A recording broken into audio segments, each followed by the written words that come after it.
Hello, YouTube. It is the podcast again. Here with my friend Jim. Introduce yourself again. Hello. I'm And Jim. my friend Alex. Hello, YouTube. And me. Very sultry there, Alex. Yes, very sorry. What? Are we trying to charm the pants of YouTube today? Depends. Moody as well. Alright then, ladies. What are our accompanying drinks? We'll start with you, Alex. Guess. Okay. 10 points to every person in the comment section who can guess his drink. Go on then, what is it? Pepsi Max. Oh, what a surprise. Alright then, Jim. Let's see if you can rack up the tally here. What are you going to drink today? I am drinking Asda Smart Price Lemon Squash Double Strength, no added sugar, because Like I a man. I don't have any beer at the moment. Okay, well, I guess I'm the only one here who has any form of alcoholic beverage, and I have a Bombardier Ale. And it is fucking lovely. Nice one. The reason, of course, that I don't have any beer is because I have been away over the weekend. Oh, where have you been? I have been to London, which is not very far away, but that's beside the point. I've been to London because it was EGX Rezzed this weekend, and I have lots of games to talk to you about. Yes, so Jim will try and sell these games to me and Alex, and also we will explain them and go through and just generally do things in a very unorganized and stupid way we normally do. So, yeah, can't go wrong.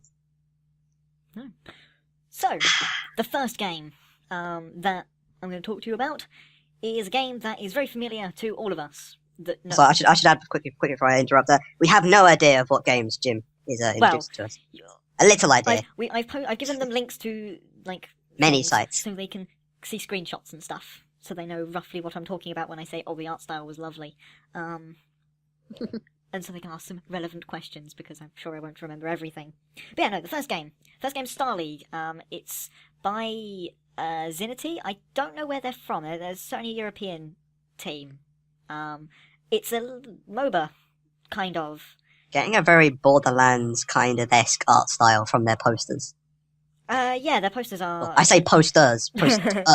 Yeah, no, a very kind of this game. Neo Gage style there. Yeah, this game was super early build. Like, they got some of the basic mechanics of the game in, so of the MOBA scene. So they had the 3 lanes, and Yeah, they seeing it had, was a tri-lane. as far as I can tell, they've only got one champion that currently works. So it was 5 of the same guy versus. The key thing about this is it's not a MOBA. It's more of an OBA.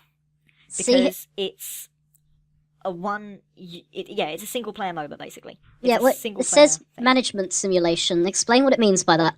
Right, so the game breaks down into you control one character, but you also control how the other characters play in a sense. So as you play games, you earn points, and RPG style, you put the points into a skill tree kind of thing. Yeah, effectively. So, but you in the same way like Dungeons and Dragons, you just add skill points to certain stuff, so you add them to damage or to speed or to tankiness or whatever, and it still very needs work, but it's really early. I really like the idea.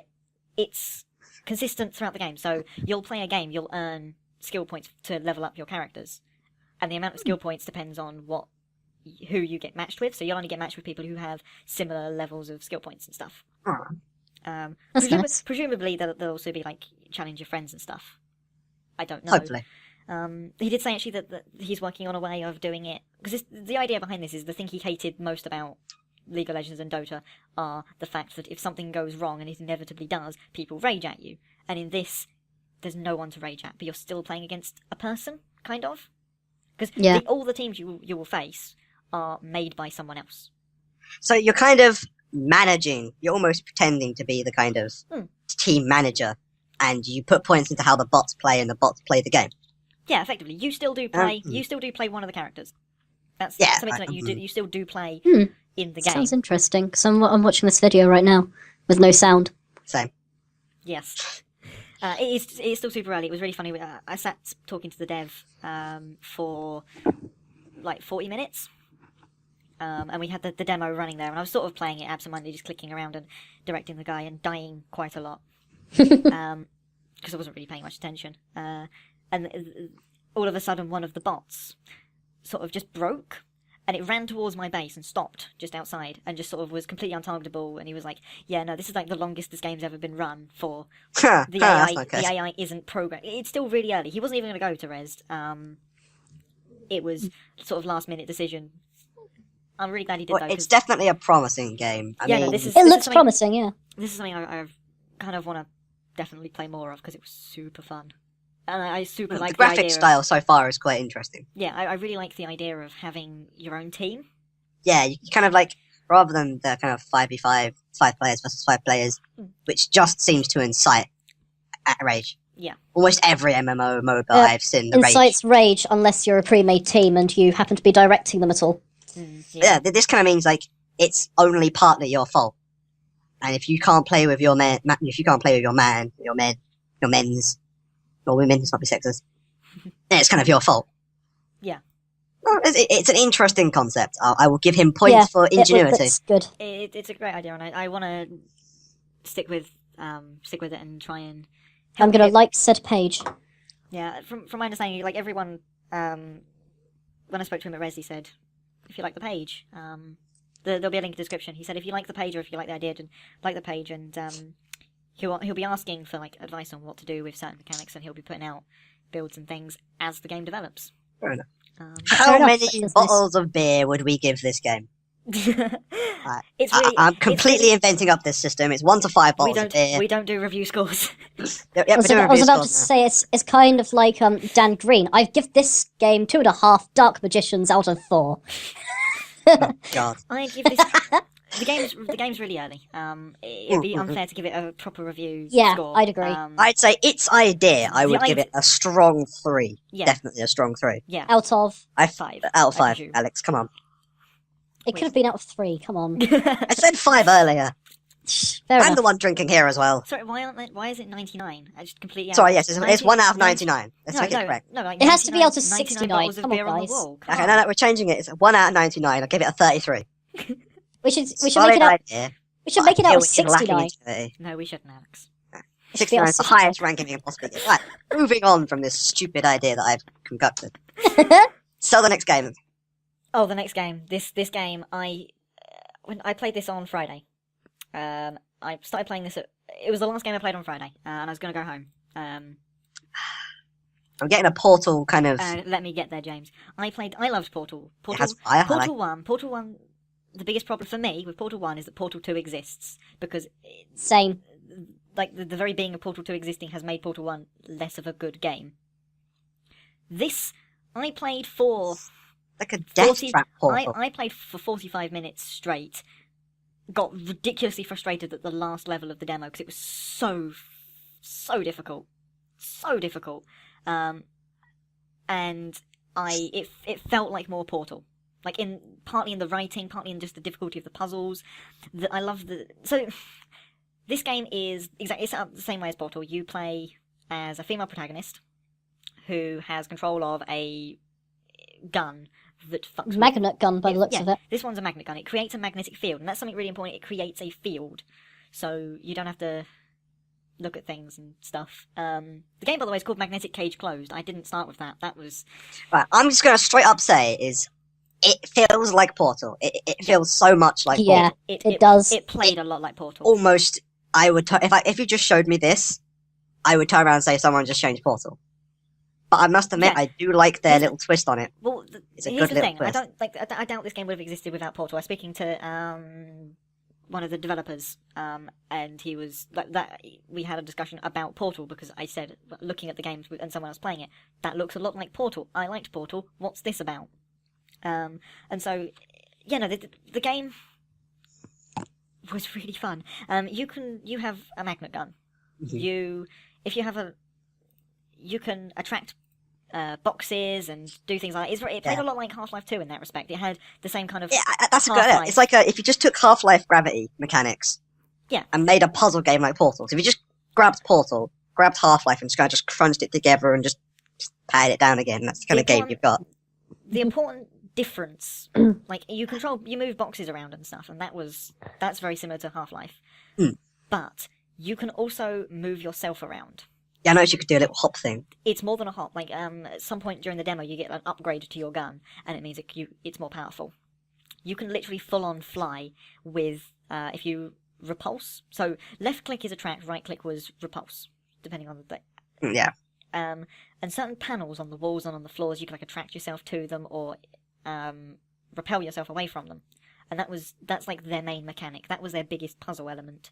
Because like Portal, there's like various areas of instant death. The spike traps, especially. Oh, yeah. That last. It got lots of flame for it. It looks like if you just took Portal and made it grim. Well, yeah, no. It's like Saw, the Portal game. I would completely agree with that. Like Tesla coils, crude spike pits. It's gone for the very kind of workshop kind of. Even the hazard areas, just ominous green crap. But something else I wanted to say about this game, it's not just a Portal ripoff in mechanics. The writing from the demo, just from the demo, I have no idea, like, full game. This game comes out in a couple... this game, in theory, comes out this month. I think he said April, actually. 3rd. Yeah, 3rd. I think... Just says the 3rd of 2015, that's... March. The 19th, there we go, the 19th. Huh. Interesting. Only in Austin, Texas. Wait, what? No, that's the PAX South. Right. No, wait, what? No, the PAX South was in January. I don't know. It doesn't matter. He said it would be probably April. I don't mind because I just really want to play more of this game. The writing of it, there's there was a couple people directing you through the puzzles and through the GLaDOS style. Yeah, apparently you're a prisoner. I'm looking at something Yeah, other bit. that was. There's a little comment saying, "Welcome to Facility 7, prisoner." Yeah, you are a prisoner. But it's like a reformation kind of thing, I think, because one of the rooms in the demo was a choice room. So Yeah, it's just none of them are the same, yeah. You go in, you give your gun away, and then the female person talking to you says, you now have a choice. Either push this button, or don't. And I chose not to, and she seemed very disappointed in that fact. And then I got taken to this really grim guy who was very mean to me. But his puzzles were very simple, so that wasn't so bad. Okay, Alex. Seems quite weird. Let's have your verdict. How many bottles of beer on the wall would you give this game? Well, just because I'm very, very, very heavily biased, like puzzle games are my absolute favourite genre of games. And Portal is definitely in amongst them. I'd give this very, very high 80 just by looking at it. Okay, that's fair enough. I'd give it half a bottle because I fucking hate puzzle games. Seriously, I mean, I did enjoy Portal playing with Jim. I say playing, tormenting his very soul and essence. I'd give it easily a good 50. I'd possibly even stick it up somewhere between 60 and 70. I like it. Yeah. I after I finished playing the demo, I went straight up to the guy I was talking to, the programmer. Did you kiss him again? No, and literally just said, when can I play more of your game? When does this come out? Because it was just so much fun. That must have made him happy. Yes, I think it did. So I usually didn't get a restraining order like last time. Indeed. Anyway, moving straight on to our next game. We now move into the Team 17 area. God, what the? And we start with one of my favourite games of Rezzed. This is definitely my favourite game in. What is this? What? The Team 17 room, and that's Beyond Eyes. Wait, Beyond Eyes is this... Please, James. reaction. Beyond Eyes is one of the most beautiful games I've ever seen. You play GIF isn't helping. Let's try a different GIF. You play as a blind little girl who sees the world through sound. So she hears the world around her. She hears the things she steps on, like the sounds it makes, and she imagines the world. And what she imagines is what you see. But she doesn't imagine everything around her. What she doesn't hear, she can't imagine. So it's just white. Most of what you will see in that game is white. And right, I think I got gist of this now. Yeah, the game is, as far as I can tell, the game is very exploration based. It is slight puzzle exploration. What is the definitive nature of it? Is a walking simulator, but it's also blind walking simulator. We need more of those. Where's Blind Girl Simulator 2016? You can see in the GIF on the front page of the website. You can see something weird. Off in the distance, and the little girl can hear. She's got really great hearing, and there's lots of noises coming from all over the place. And you hear like babbling brooks, and at one point there was a clock tower that rang. And I started to walk towards it and then got completely sidetracked by something else. And then there was something else. But something about this game that I wasn't expecting. I didn't see coming. Let's see what you did It's there. really important. All blind really puns important to are to know- be reported to Yeah, Jim will go into the comment section. Any Let's let him complaints finish. to his email, which we will put on screen now for you. Let him finish. I'm not Sorry. gonna. It's really important to note that what you see is what the little girl is imagining. Because there was one point where I heard some cloth rustling, and on the screen I turned around, and there on the screen was a washing line. And then so I walked towards it because it was something off in the distance. It was something to go explore and see what was around. As I got closer, I don't know, the whole tone of the game changed, because a crow cawed or whatever crows do, and the rustling became a little bit more, I don't know, just horrible? Sinister. Sinister. Sinister's the perfect word. And suddenly the washing line turned into a scarecrow. And crows were everywhere, and the whole game just became dark, and the little girl, the animation, it started showing she was scared. And Fiddlesticks just altered her. honestly, it was kind of scary as well. In a way, it wasn't actually scary, but I wanted to get the hell out of there as quickly as I could. Not from the game, but I wanted to move her away from the scarecrow. I wanted to move her into, and then I See, if it has that effect on Jim, that makes me wonder, what the fuck is this game? This game, it looks beautiful. It had amazing sound design. It just looks psychedelic. It was amazing. Adam, enough of Jim's rambling before it becomes just him rambling. Alex, what would be your 99 bottles of beer on the wall score? Bit tentative here because most exploration-based games I'm kind of on the fence about, but there are some exploration-based games I like just because they are RPGs. So I'd give this sort of middle of the range 50. I'd have to actually give it a go. I'm loving could the say. pun of the fence there. Thank you very much for that. You're loving the what? Pun of the fence. Right, personally, I would give this its ideas. I would stick right up there, a good 60. But for myself, I don't think it would even get anywhere near 50. It doesn't have enough explosions. That's my one problem. It's important to note Somebody hasn't died within the first hour of the game. I don't want to know about it. It's important to note that the main character lost her eyesight because of fireworks. So Okay, I get plus one bottle. I will give it 31 bottles. Just for that one detail. it's an improvement. Okay, right, moving swiftly on. Our next one. Another game from A Team personal 17. favourite of mine, I must admit, of the list. This game is... Disclaimer here. This game, one of the developers is the cousin of one of our teachers, and that's where we first heard about this game, and this game is called Overruled.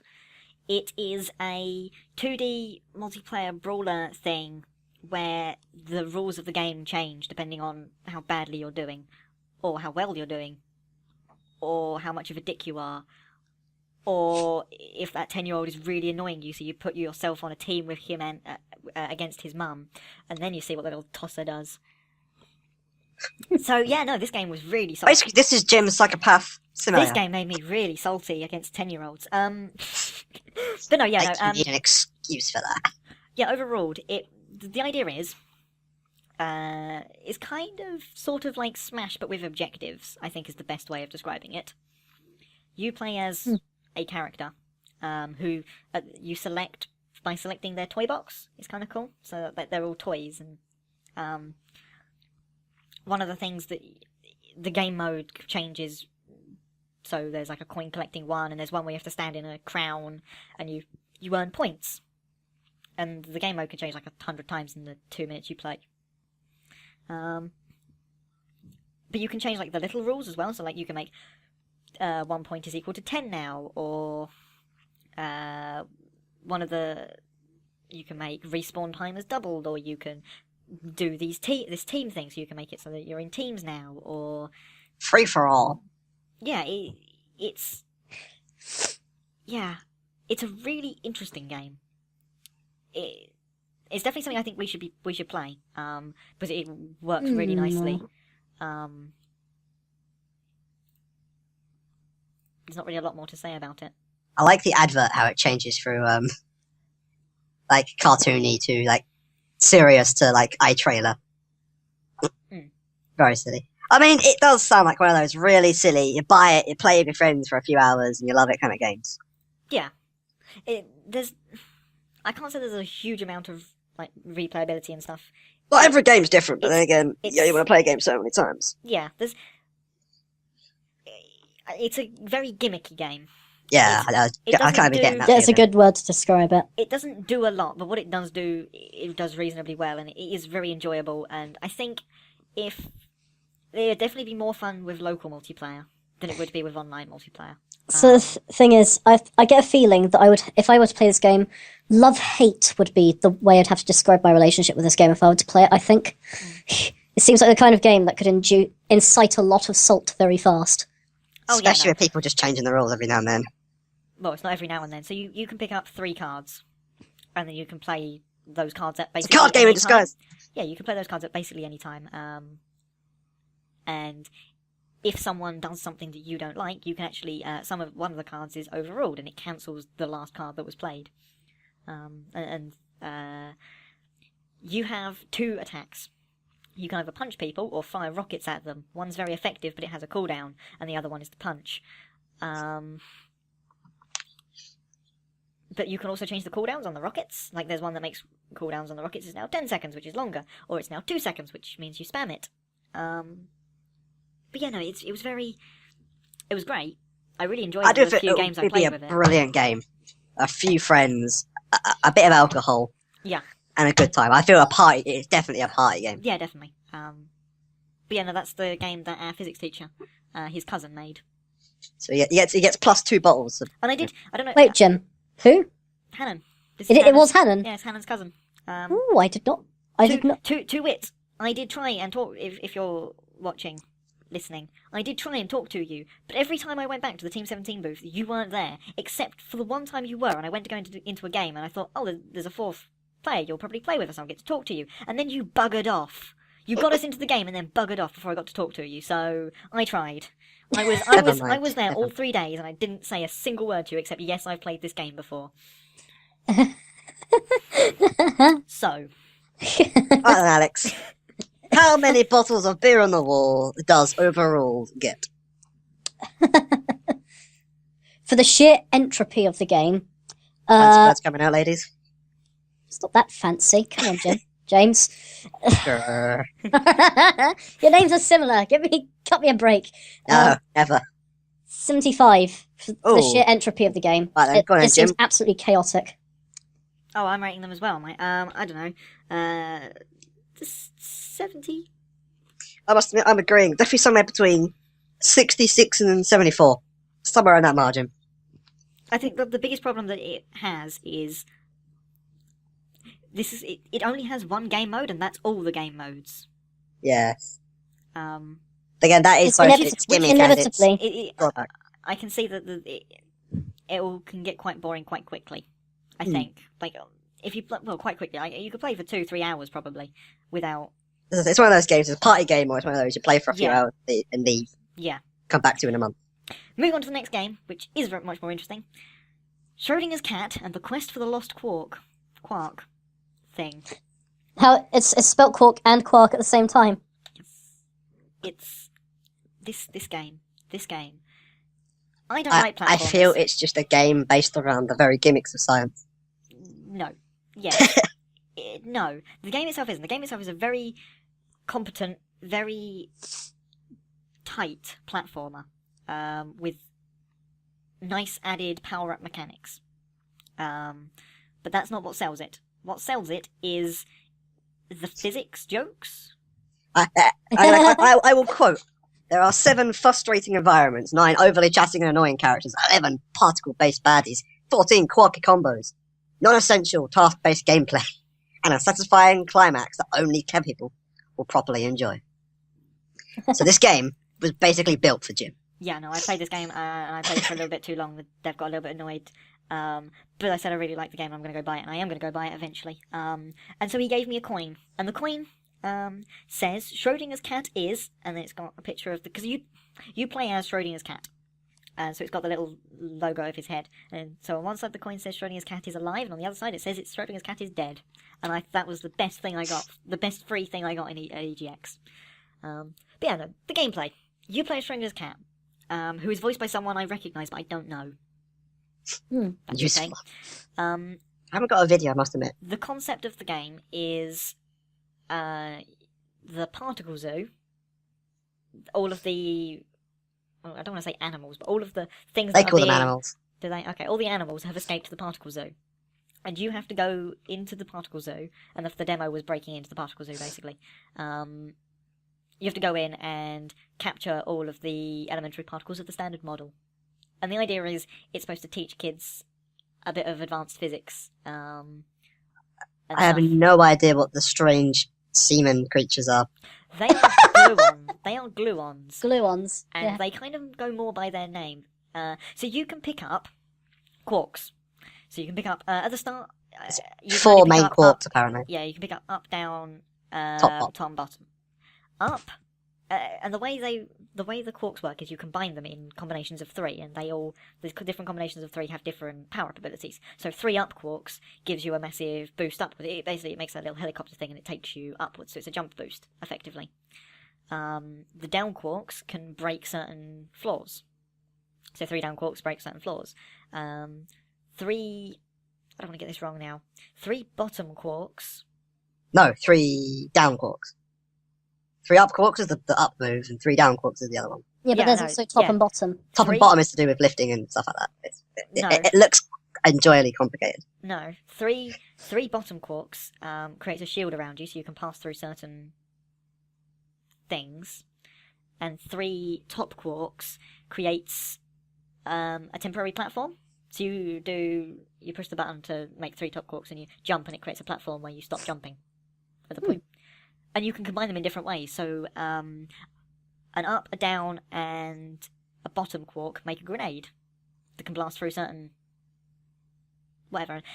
I barely got into half of the combinations because there are just so many. Well, it's 4 factorial, I guess, but this game was really fun. And I don't Apparently there's 2 other quarks as well. There's the Yes. charm quark, who's very Charm. rare and handy, and the strange quark. We don't want to talk about that very much. Let's move on. That's the quote, by the way. Yes, that's what it says in the... yeah, no, from what I can gather, Charm and Strange are in the game, but not early. So I imagine they're a bit powerful. I don't know. It was really fun. Probably going to be one of the only platform games I actually buy this year. Because I feel like It's very kind of, you got the kind of combo gimmick platformer. I don't. And I must admit, the combo gimmick does interest me. I must Yeah, admit. I personally don't like platformers, but I enjoyed playing that game. Mainly because it did have the gimmick of being a physics game, and they are like a game about physics, so that was kind of funny. Okay then, Alex. Them puns. How many bottles of beer on the wall will you give it? It's about one of my favourite subjects, and it's a platformer game. And I think you guys probably, I think you guys probably know that I kind of have an obsession with the old Sonic games. Every time I go back to playing them, I am absolutely hooked until I finish them, 100%. So 90-ish, 90 plus. I'd love this game if it came out. Spectral 90. It's already out. It's This already out. This is the only game For I God's sake. think so far. I think this is the only game I'm actually going to talk about that is already out. You can go buy it now on Steam. It comes out on PS4 and Xbox One sometime in the next month or so. But you can go buy it on Steam now. And the guy Fuck's sake, said, why am I I played it- casting? I played it Why with am a- I casting? I need to For get this- play it £9.99 now. English pounds. I don't know as how well. much for. Is it $9.99? Yes, There we just go. check. Well, I'm trying to load Quick. Steam and it's not happening. Load it faster, Steam! Load it faster! But yeah, no. And the guy built it for PC. I played it on a controller, but he said the keyboard controls are just as good because he played it. He wanted it for PC. It was Okay, just then. because Team 17 picked it up that he was even able to put it on to console. I'd give it a good 50. I'm not a keen smart ass. I'm rather a dumb fuck compared to these two. And I'm not a great platformer fan, though I did spend a large amount of my childhood playing Sonic with my mum on the old Sega Drive. So, be careful with my copyright for that. quickly moving on to a game that James definitely probably would like. No. The name already You got me gives wrong the idea. already. Really? Yes. You I'll do- explain You don't why. want to play Gratuitous Space Battles 2, a game, as far as I can tell, about building fleets and then blowing them up. I played this game a few times, I watched people play it, and they were a lot better at it than I was. It That's always the way, isn't it? It's a military sim in space. So But it was very pretty. I have to say. it does look really well done. It was but really the pretty, one and it thing was really... I don't like about this is space. If this was, like, I don't know, a tank or anything, I just don't like spaceship. There is gratuitous tank battles. I'm downloading that as we speak. That exists as a thing. I'm just not that keen on space battles. I mean, this might be different because, I mean, it looks more like a military simulator, but all those kind of jet fighting games. See, that's odd. You were the one who tried to get me into playing Dark Orbit for a while. That's because I was addicted to it and I wanted someone to come on and try and pry me off of it. The way it works is you build a fleet. Like in the starting thing, you build a fleet. So you put in the ships. You customize the turrets. You can completely customize ships. Neither of you two played Galactic Civilizations, have you? No. Basically, I haven't. It had a very similar shipbuilder to that. You built the ships from scratch. You designed them. You stuck the weapons on. You stick the engines and the living sonar quarters and all that kind everything. of rubbish. Everything you stick on, and it all costs different amounts. And the big limitation, the two big limitations you have are people. So you only have a certain number of pilots and stuff, and money. To build and buy these things. And then you click fight, and it goes into what is effectively just a giant cutscene. You have no control over the game at this point. Looking at the demo, the demo screams faster than light graphics. Yeah, no, almost the exact same art style. Very similar art style. Very similar. Oh art God. Style. I'd say this is a little bit more shiny than Faster Than Light is. Yes. But everything blows up just as nicely. Yes. So I'm enjoying everything will blow up. At EGX they had it across 2 screens. Yeah, I saw there's a video for that. It was epic. It honestly, watching it. Oh god, there's so many lasers and missiles flying about and mini ships. Watching it was as much fun as making the ships and just watching them blow up. I went into a fight woefully underpowered and got my ass handed to me very quickly. But it was still... Sounds like the Jim Wilkin I love and know. Thank you. But yeah, no, that was fun. I don't know what else to say. It definitely looks like a very kind of cunning, strategic kind of fleet. It's a very fleet game. It's just like fleet simulator. Yeah, you make your fleets and you make... I will say that the customization was really tight. When it came to actually building the fleets, you could separate them out into different things and make like a fleet orders. Formation thing. Yeah, you can give them different orders and you can give them different. There is a lot of tactic in the game, but it's literally at the start, and then you watch this cutscene of your ships doing stuff. But that cutscene is really pretty, and that cutscene has a lot of going on. So I just finished the intro video, and I've got the image of Family Guy come up afterwards. Obviously, very very close to do with it's really space important. battles. Something else that made me laugh is they know their game is difficult. They put on part of the UI in the cutscene thing. So in the top left corner, you've got your fleet's health in percentage. Then on the top right, you've got the enemy fleet's health in percentage, and then underneath, you've got like number of ships or credits or whatever. All that good stuff. Then at the bottom right, you've got a button that says "Admit Defeat." And that was the thing that was most telling for me. That you've got that button that just says "Admit Defeat." Yep. So, true to space battles. Something else, they are fully supporting modding and stuff. That does get me. That adds at least 10 bottles to the mix if they're happy to put modding. Yep. So you can add the glorious 40k battles will come. Well, the stuff they're saying right now is you can, like, if you want to add new stuff to ships and stuff,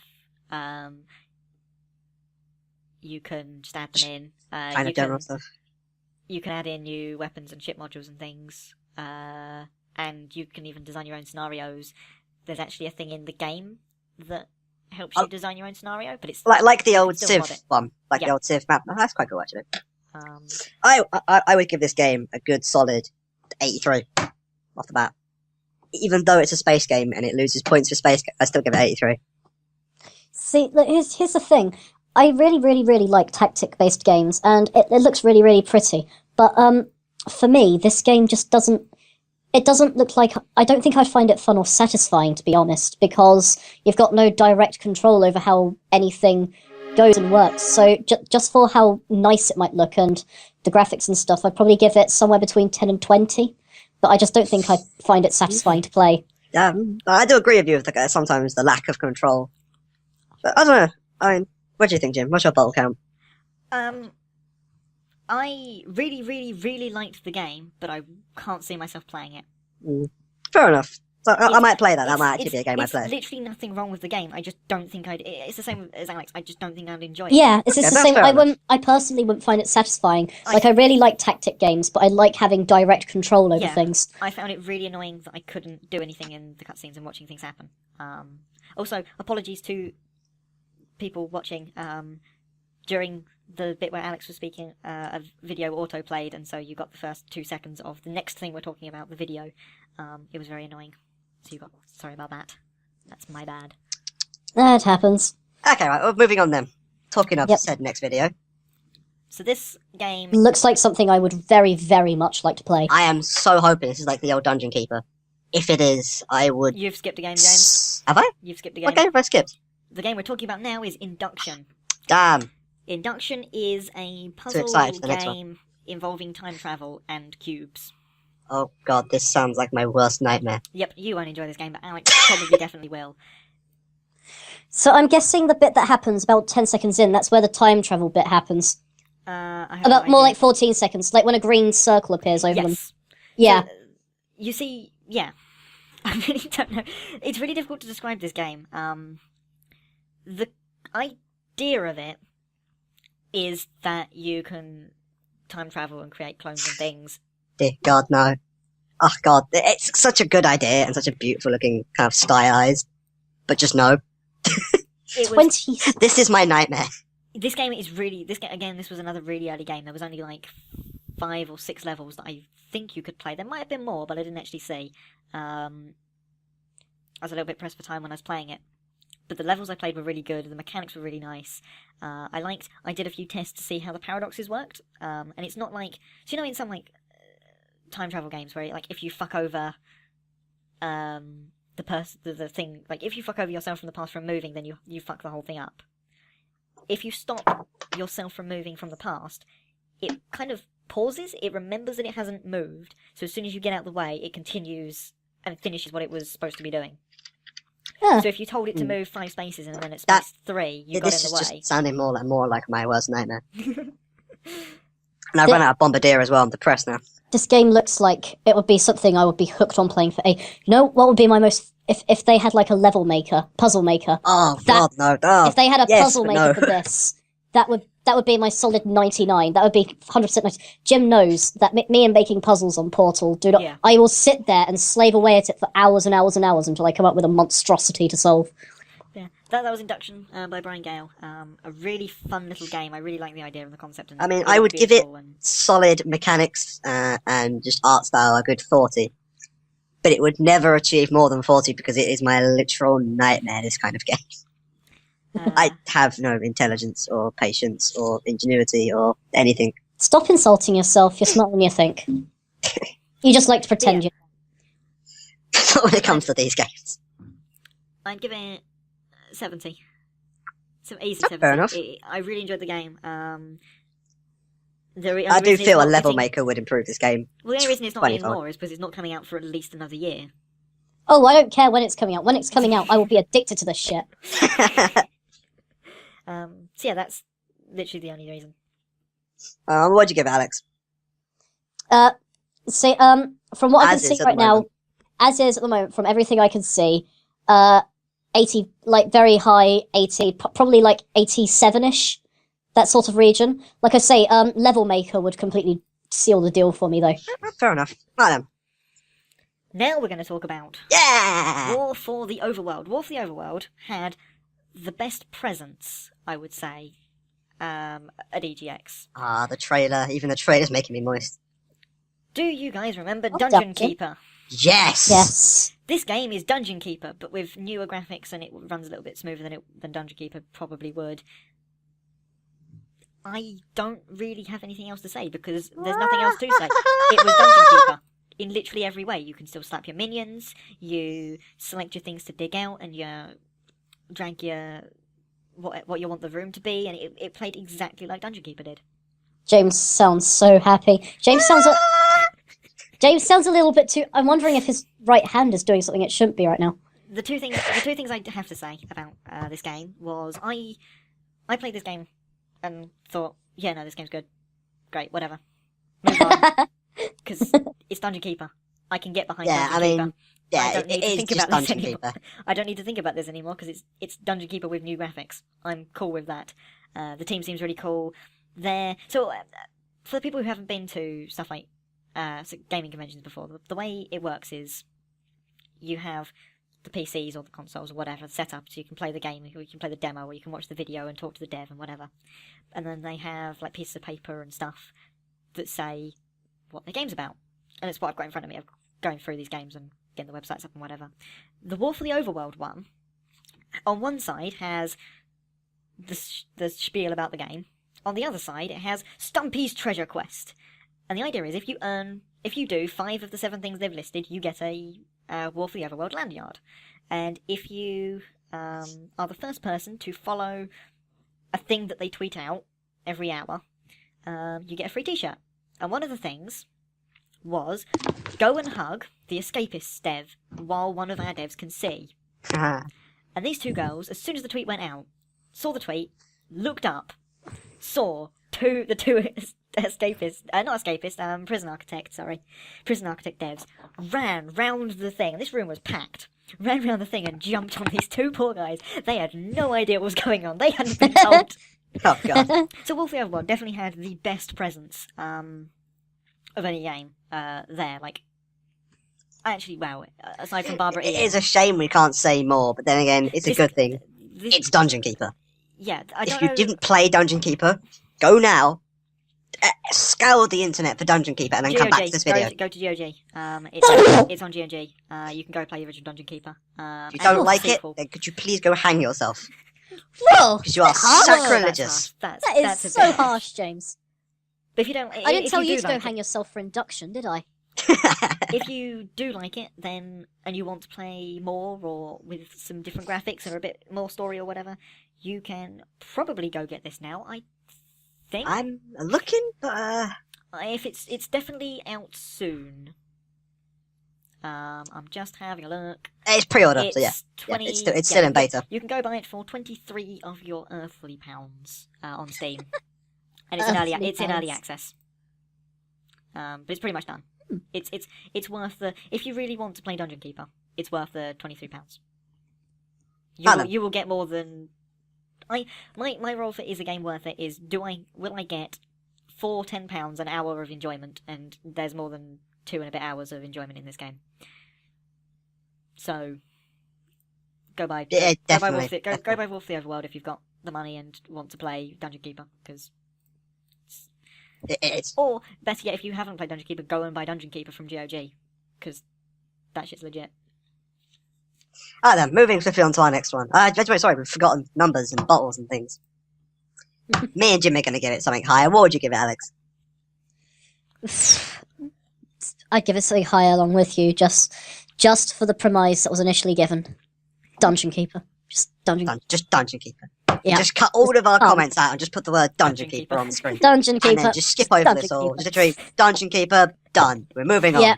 We could have just said, it's Dungeon Keeper. Let's move on to the next one. Alright then, so our next one.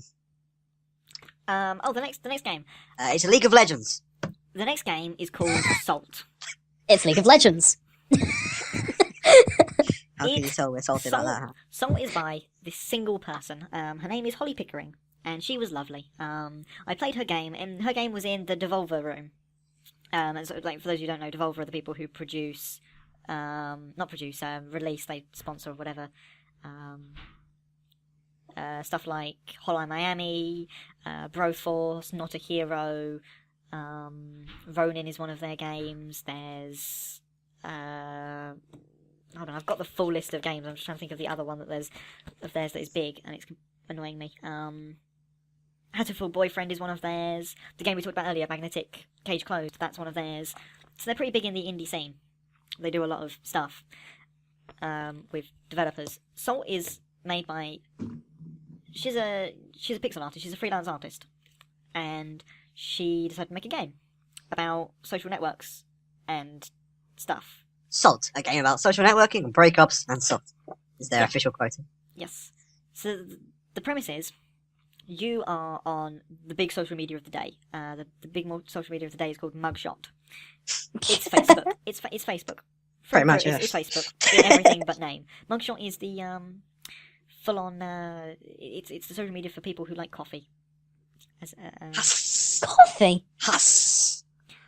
But it's the game starts with your phone on the screen, or it's an iPhone. But you click it and it comes up with a text from your boyfriend, who.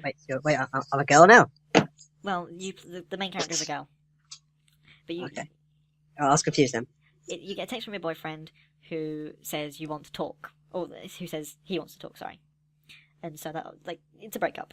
Everyone knows how that relationship ends. Yeah, and so you delete everyone, and the idea of the game Seems a bit over the top. The idea of the game. I is, don't know actually.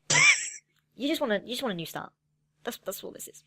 The idea of the game is each day you have to. So you start with one friend. You start with one person who doesn't get deleted. For whatever reason. Gary the glitter. No, wait. And you have to... the idea of the game is you have 30 days to add 30 people, to have 30 friends at the end of 30 days.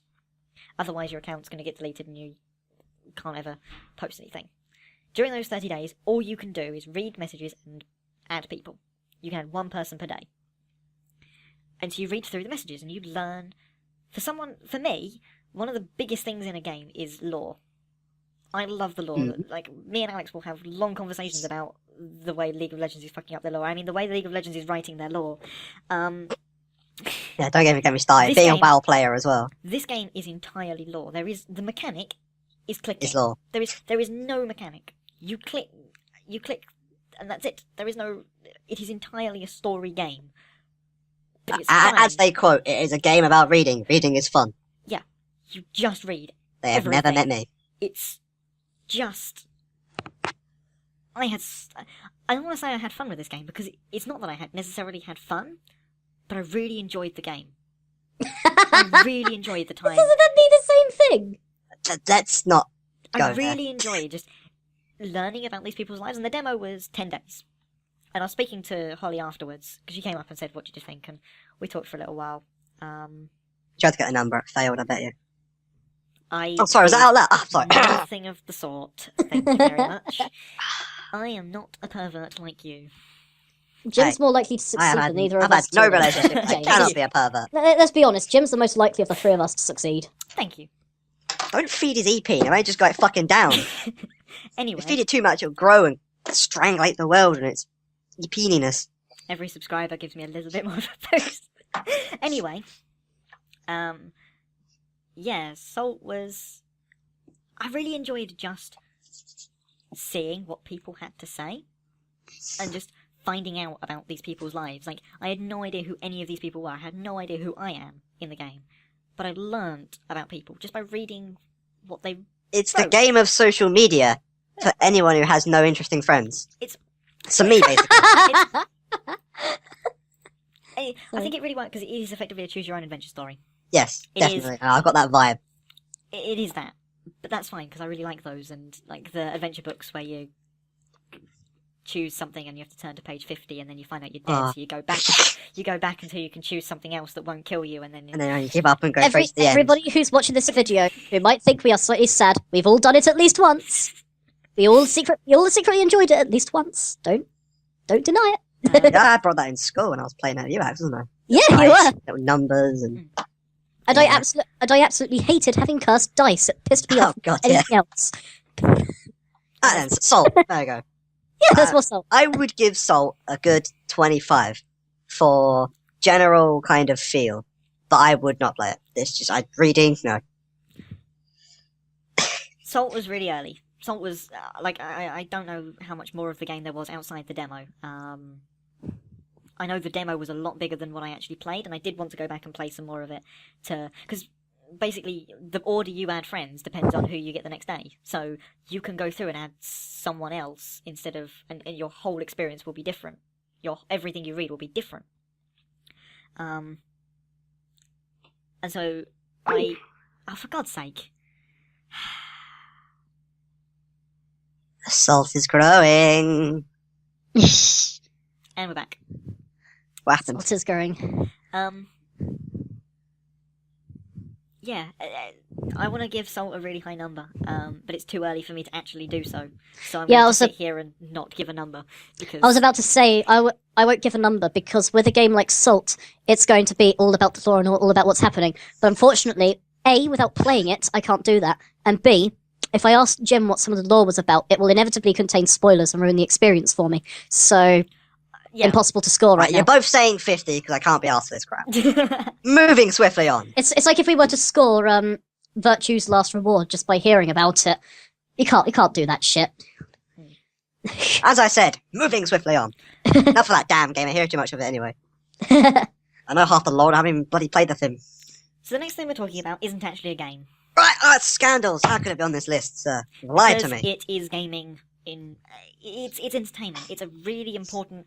So one of the big things that was at E3 at EGX was VR. VR had a big presence there. There's a few games I haven't talked about. I don't think any of the games I've talked about actually had any VR elements. But I played a lot of VR stuff. And a lot of it was just experimental or just showing people what VR could do. And then there was Roto. Now, Roto VR is... I really don't know how to describe it. It's effectively... It's a revolution in the revolution. So there's a big VR revolution. Everyone wants to get on the VR bandwagon and do something big with it. Whoop, whoop, the VR hype train. And what the guys who developed Roto have realised is there's a lot more room in VR than just the headsets. And so what they developed, as some people will probably have guessed by now, by the name of Roto, is a chair that rotates. So you sit down in the chair and you... Is that how much they charge you for an office chair? It's a bit more than an office chair. The idea is you control... So what you would normally control with the right analog stick, the movement around the character or whatever, you control with your head if you're using an Oculus and the motion tracking thing, and with your feet, with pedals. And so you push... whatever. And because you're actually moving left and right, it completely reduces motion sickness. There was a guy in the queue in front of me who suffered really badly from motion sickness when he, just in general. He could play on he played on it for 5 minutes without getting any side effects. He was starting to feel it a little bit towards the end, just because the game was crap. We were playing Alien Isolation, and that game is pretty bad for motion sickness at the best of times. Alien Isolation. That game's pretty bad for motion sickness at the best of times because the field of view is crap, and it doesn't really work for the Oculus as well as you'd want it to. So basically, it's one of those things that add to the experience. Yeah. They quote on it, the experience. So rather than have the little pedal stick, you kind of move your feet in your face, and that gives you kind of the bigger presence of the game. I mean, it sounds like a good idea, and I'm not turning around and say it's a bad idea. I'm just going to turn around and say I'm not going to buy it, because A, I'm skint, A, I'm a fucking tight bastard, and C, I'm not going to buy it. Yeah, I can't say I'm definitely going to buy it, mainly because I wear glasses and VR stuff doesn't really... I could use it, and I'm short-sighted. It never works with your glasses. It never works. I'm short-sighted, so it wasn't too bad, but it still was a little bit off for me. What I will say for it is it's not the games that I was most excited for. I don't think its use in gaming is going to be nearly as much as its use, its effectiveness, as its effectiveness in films. Yeah. I really like I was speaking to the guys there while we were in the queue, and he was saying the thing he really liked about it was 360 movies, 360 stuff that's specifically designed for the Oculus. You can, if you make your film with this device in mind, you can have people spin round to see something. So you can make horror films, whereas instead of jump scares are real. Yeah, literally. but the chair will spin round, and then there'll be the jump scare, or Oh You god, can- if you you were can have- eating food, that could just But be like bleh. like the classic only- kind of arcade shoot 'em ups where as you're moving around, the camera moves Yeah. for you, that kind of thing. yeah. But it's, you literally, Definitely an you interesting literally- idea. and it would bring so much more immersion than Hmm. any film, and it doesn't have to be just horror films. Like there's Oh, so no. many more. It puts you in the story, doesn't it? Yeah, it's just a It's little no bit longer more. you watching a film; it's you are experiencing. And you can get those for the cheap price of £199. It Yeah, currently that's sup- literally at my price range. it currently supports the Samsung VR, Samsung Gear, VR, which is completely wireless because it works off your phone, and the Google equivalent, which is like Google Cardboard. You can also add things in like tangle-free adapters and things for the Oculus Rift and presumably all the other things. It's currently on Kickstarter. It's currently on that's it. it's currently on Kickstarter. They want £85,000, and they have 32 days to go from the date of recording, yes, which is the 15th of the 3rd. yes, and they have It'll three, probably they be have about the three- 20th of the 3rd when this goes up, if that. No, it'll be up on Tuesday. So, this looks so cool. It was really cool to play. I literally played on it for 5 minutes because I really don't like horror games that much, and Alien Isolation was literally my worst idea of VR. I Proper played it for- immersive in a I horror played game. it- Oh, that's torture for you. I played it for like a minute. Before you piss yourself. No, it was basically I was trying to work out if there was a crouch button, and while I was trying to work out if there was a crouch button, the alien jumped on me. And you only get until the alien kills you, because it's in the unlimited horror mode or whatever it is.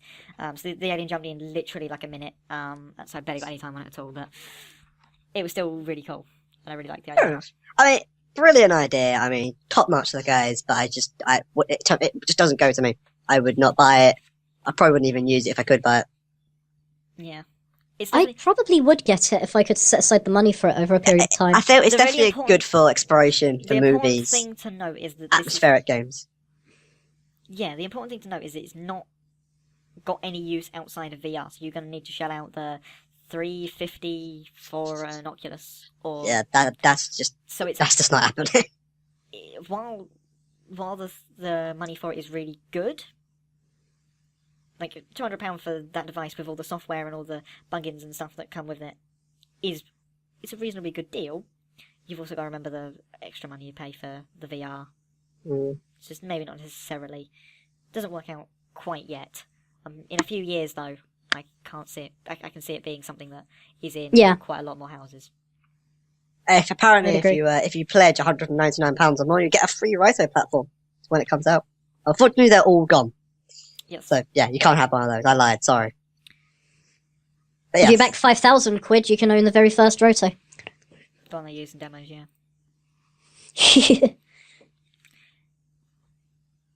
And so that brings us on to the last thing I wanted to talk about, which is really odd that this is the last thing I wanted to talk about, because it's not in any way... It was definitely not the best game I played at EGX. I'd probably put that between Salt and Beyond Eyes, you quite like that one. Beyond Eyes, or Magnetic. Okay, there you go. It's one of those three games. So we are talking about volume, apparently. Volume by Mike Bithell. Now, I wax lyrical about Mike Bithell. He's one of my favourite developers. He's one of my favourite people. He made Thomas Was Alone. And now he's making Volume, which is a stealth game. And I'm not massively into stealth games. But I wasn't massively into platformers, and that's what Thomas Was Alone is. And that's one of my favourite games. So there's something about Bithell that makes me like stuff I don't necessarily like, so I thought I'd give it a go. And yes, it was really quite fun. It was really tight. I really liked the idea of, this is a stealth game you can't kill people in. All you can do is hide. All you can do is run and hide and steal. And yeah, no, that was Volume. I think the thing that's going to make Volume... Because there's another game that's exactly like that, and it's called The Marvelous Mistake. The thing that's going to make Volume better than that game is 1 part tone, 3 parts voice actor. Okay, right. From the trailer, I have absolutely no clue what the smeg is going on. But I did like everything I saw. It seems like a big portion of the game is trying to distract them with sounds and then going in for what you want. Very classic Metal Gear kind of trial and error thing I'm getting. Yeah. And something that will be really important, something that made Thomas Was Alone really successful is really fast quick starts. Really fast quick starts, really fast restarts. So if you mess up, it restarts very quickly, and it does. There's the glitching effect. So if you get caught, the game sort of glitches out and takes you back to a checkpoint. And like glitches out, I mean like the world sort of dissolves and breaks up into bits and then reforms. Yeah. And that's really cool just in the art style. And that's something that's going to make this game really successful as well. I feel it's a very pretty, a very kind of sound, very kind of like nice on the ears, nice on the eyes, but not too hard. Oh no, the game is completely unforgiving. With the really strange, like armored paper mache or origami guys. Yeah, the game is horrendously unforgiving. It seems like it could be a challenge to finish all of it. Even in the demo build, there was stuff that it wasn't that it was difficult to get your head around. It was sometimes very difficult to do and finish the level.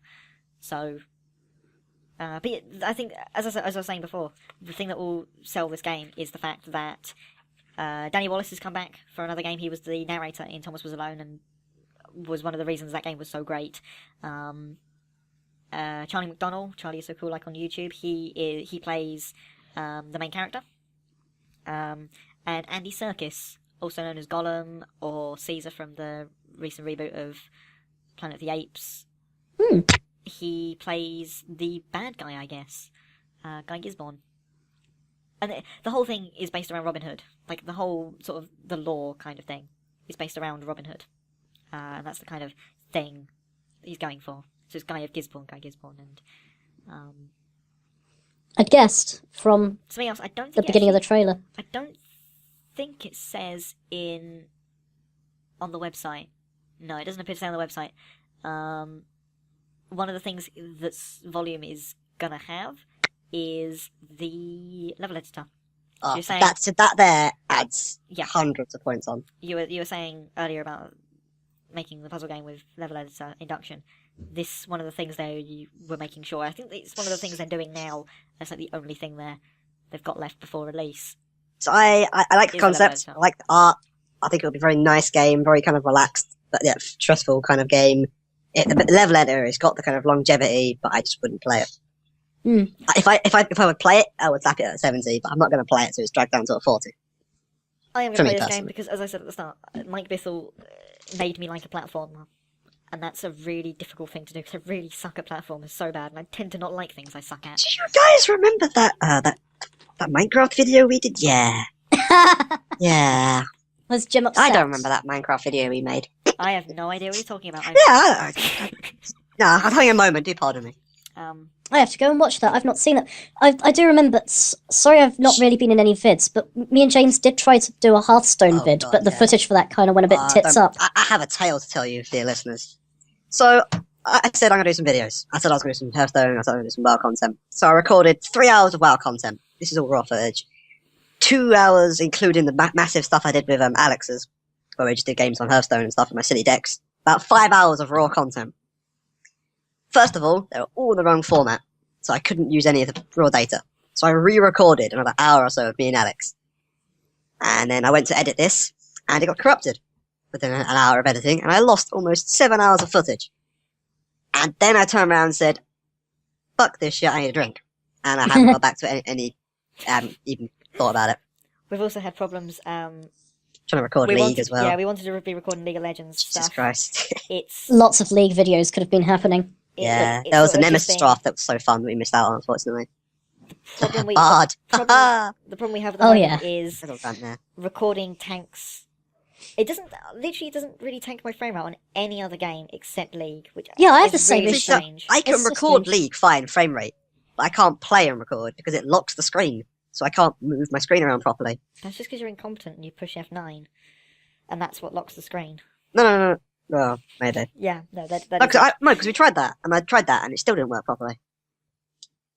Okay. If we do be recording some League videos, we would inevitably have to be showing you some gameplay of this rather controversial new champion, Bard, arguably the first support in League of Legends to actually have no damage. Yeah, I do believe there's no other support in the game that doesn't do any damage. Like, he does have damaging abilities, but if anybody has tried taking him in the middle lane or top lane, they will probably have had their asses handed to them unless they built attack damage. His abilities really do not scale very nicely, and unless you've been collecting his chimes meticulously, he does not really have any damage until Let's the very play the late game. mini game where you Oh, run yes, the around and mini lane game. and leave your poor laner. I had a game. It The was ADC will Sivir hate versus you. Vayne with 2 bards, yeah? Well, I say 2 bards. The 2 bards were jungling, practically, playing their fucking mini game, auto-attacking each other whenever they met each other. They went up to mid lane, they went up to top lane, they went into dragon pit. Meanwhile, fucking Sivir and Vayne were just sitting there farming, like, well, I can't kill you, you can't kill me, so we're just gonna farm till late game. Poor flipping jungler I was, trying to gank a Sivir, he's got free farm. Oh, I walked into lane and got my HP chunked. Tried to sneak out of lane, a bard's there collecting shit. I was like, what are you doing? Get in lane! Oh god, it's just like, aggravatingly you don't need depressing. to be collecting chimes the second they appear. Like, they stay on the map for 10 minutes, you know, when a huge clump of them spawn, that's the time to go collecting them. Right after you've double killed the enemy lane, that's when you collect that shit. Not just spend the entire game. I know. He's so fun, though. In Charm Simulator 2015, that was. Right, rant over. That is enough about Bard. Saying his name gives me a foul, metallic taste in my mouth. James, we have to do a game, Bard versus minion waves. Oh, God, no. It's like, for any champion, this minion wave would be lots of free farm. For Bard, Bard, it's just it's a death. challenge. It's death. It's okay if you come into lane with 10 little meeps, because you can kill the wave. 10? You can only come in with 4. Yeah. Well, you know what I mean? When you get like a full stack of meeps, you can get Admittedly, AoE for one attack. Admittedly, with 3 meeps, you actually can kill all of the caster minions quite quickly. And then you can just auto them at least to finish them off. But it's still frustrating as shit that you just don't have this. I mean, he's got some ridiculous kind of escapes and jungles. I've seen a really good trick where he used his the wall move. I think it's his E. Yeah, it's his E. And at the other end was a Draven, a Morgana, and a Skarner just sitting in Dragon Pit, waiting for the ADC to come chasing after the 1 HP Bard.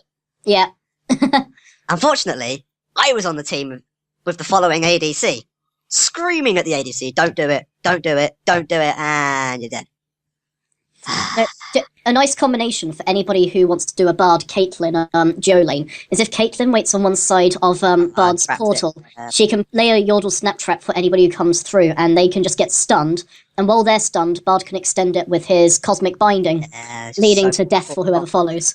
Jinx of it, once you can put a trap down at the end of it, so you just run in and get trapped. The important thing to remember is you don't even need that, because Bard travels through the portals faster than the enemy does, and you're completely visible when you're going through. So Bard can just get through, get to a bit of distance, line up his skill shot, and then push Q. Yeah, admittedly. Because but you're gonna guarantee a stun there. You're gonna, because they're not. Yeah. It's not like yeah, but you push them that's through the portal again. yeah, but I mean, the combo is even meaner with Caitlyn because if that trap goes down first, there is this term. It's called chain CC. It's where you can keep them still for longer. I get that, but I mean like. Admittedly, without Caitlyn, it's still nice. Following a Bard through a tunnel is a really bad idea, just in general. Yeah. Because you're guaranteed a stun. Yeah. And there's someone on the other end of that. Yeah. Right, anyway. We will save our shenanigans and rants about League for another video. League will get to. I'm due an upgrade for a few bits on my PC, and that will hopefully be sometime in April. So we'll be able to hopefully start recording after that. He says fingers crossed, maybe. And hopefully we'll bring you some entertaining League of Legends content. Hopefully we'll bring you some decent Hearthstone content. And possibly even some WoW content. If I can get anything working. Minecraft's the one we're going to do. Yeah, Minecraft's been a little bit difficult. We've just been struggling to kind of get a server running on that. A decent server. Because slave computer is not going to be a good idea. It's just turned into a paperweight. A 50 quid paperweight. Yeah. I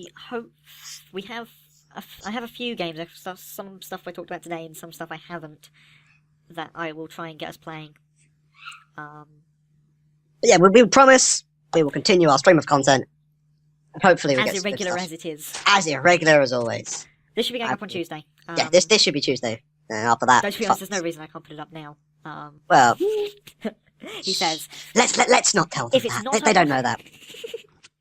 By that I mean the 12 people that watch this. The very, very few people that probably will actually see this in that time. Anyway, yes. So this is it from the podcast. We hope you have a lovely, enjoyable day. And I hope your beer is ever flowing and plentiful, ladies. Hurrah. Ta-ra.